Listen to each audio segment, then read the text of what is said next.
He is the voice on the other end of your 911 call and the dispatcher making sure our first responders get to you in time. This weekend, MetroSafe's Pat McNeill will answer his last call. Yeah, he sat down with our Brooke Hash about the past 3 decades and the memories he's taken with him. Engine 2, you're on the scene. This is one place you'll never come to the door and see a sign up that says gone out to lunch. Repeating you to 9 on a medical delta. There's always going to be somebody here to answer your calls. Pat McNeill's been that person for more than 28 years. Helping people. And that's why I got into the business. He started back in 1995, taking calls and dispatching for Jefferson County out of a building off Barrett Avenue. We were a much smaller center at that time, and the merger hadn't taken place. Back then, only county police runs were tracked through computers. EMS and the volunteer fire departments were all on run cards. Say a fire run, as soon as you got the car, you put it in the time clock, time stamped it. Went through your process of dispatching, time stamped it again with the time clock.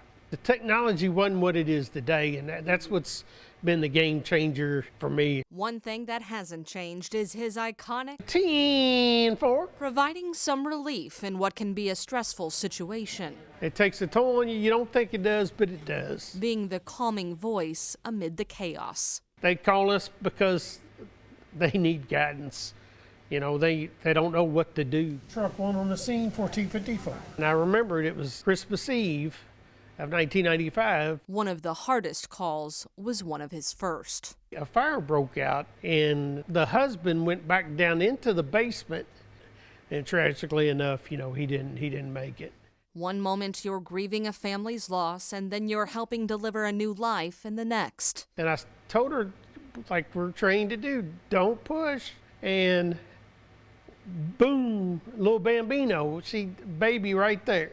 McNeill also remembers the 96 tornadoes that hit just south of Louisville. We know at least 2 tornadoes have touched down in Bullitt County, Kentucky. And one of the more puzzling 911 calls. This guy called over in the middle of a disaster, asked him what time it was so he could reset his clock, because evidently his power just came back on. Now in his final days on the job, all of the calls are flooding back. Knowing that I've made a difference. Alongside co-workers. There's never a dull moment when he's around. Who've become his family. He would do anything for anybody. Like attempting to locate Santa on Christmas Eve. McNeill was in charge of alerting all radio channels of his position. One year he had a little too much eggnog, and the next year, he'd drive a little too fast in a sleigh. Moments he wouldn't trade for the world. I'm gonna miss it, having a sense of purpose. 3 decades of doing what he loves. But, like the old saying goes, all good things have to go to the end. Though he knows who to call if he ever changes his mind. In Louisville, Brooke Hash, WHAS 11 on your side. Well, while Brooke was working on this piece today, we were actually hearing Pat's voice over the scanner traffic, directing the first responders, taking calls. I mean, he's working all the way up until his last day, Easter Pretty cool. Sunday. And you can tell just how much he loved the job. With his voice was just melting there at the end. Yeah, it's pretty awesome. We thank you for your service, Pat. Absolutely.